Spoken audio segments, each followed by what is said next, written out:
friends.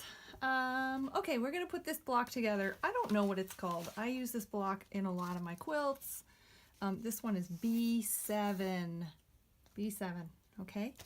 And it's this one that has a large half square triangle and then 4 little triangles.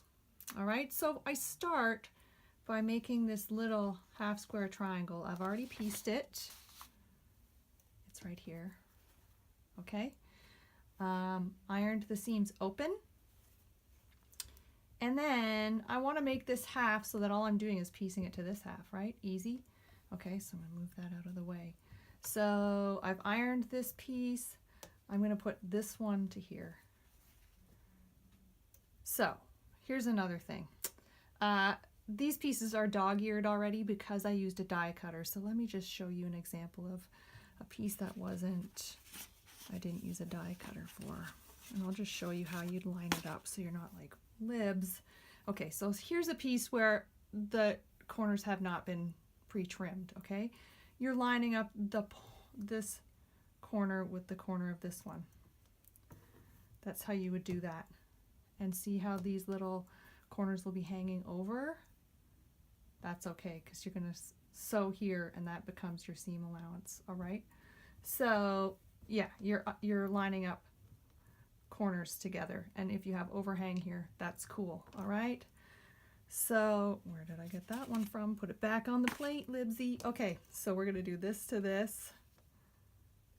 I'm lining up the corners, putting it through my machine.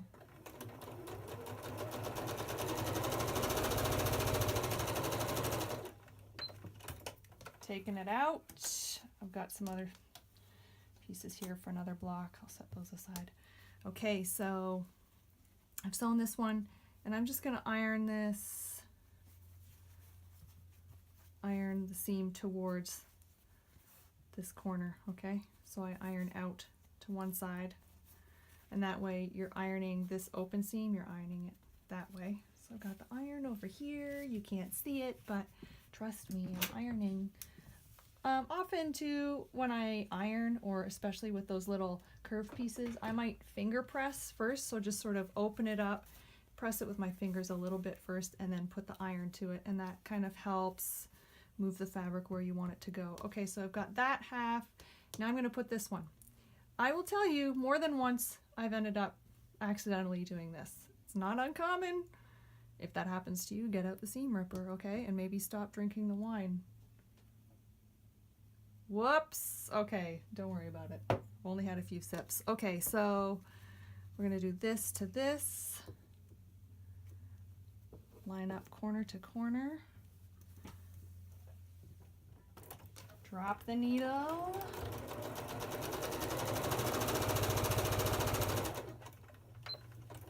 Quarter-inch seam.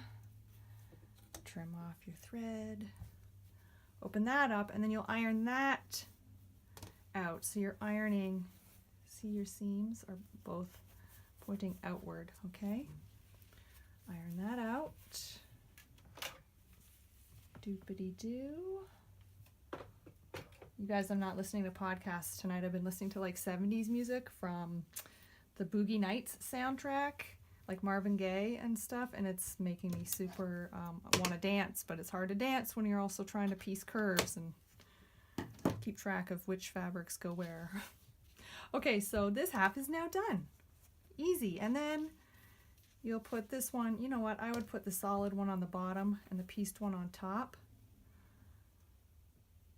And the solid one is a little larger than this one, and that's okay.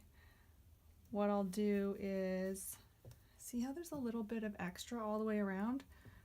That's all right. I'm going to line these ones up. I'm going to sew it as per normal, and then I would iron it and then iron it open and then trim anything I need to trim. So because once I start piecing larger pieces like this, I do like to put in a couple pins just to keep everything in place.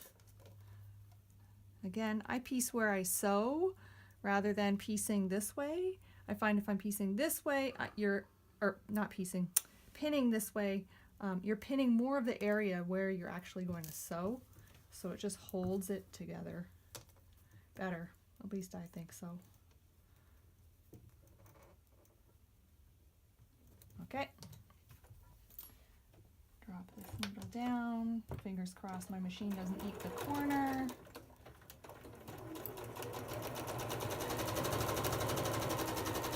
And when you're sewing, let's see if you can see this. I'll show you. When you're sewing these halves, in order to keep that center point nice, I'll show you. When you're sewing the halves together, keep the pieced one on the top, and you want to stitch, stitch, and you want your stitch to hit this corner. If you go over this corner, you're going to end up docking that nice point. But if you, within this seam allowance, see how they all just match up? That's why I put a pin here, to keep that in place, and then just keep an eye on where my stitch is going, so that when I open it up, I have a nice point right there, okay? And then I would, again, iron to the solid triangle side, because you've got a bunch of bulk right there, so just iron it towards the solid triangle. And that's this block. I don't have a name for it. I call it a flying goose, and it's not a flying goose at all, but I don't know. If you guys have any fun suggestions, let me know, because I use it a lot. Okay, boom. So that's B7. Now I can mark it off my list. Look it. It's coming along. Also, I noticed on Instagram, 2 of you already have your tops done. That's insane, guys. I mean, that's fantastic. I'll share them really soon on Instagram so everyone can see what they look like. But man, you guys are fast. Okay, good night. Carry on.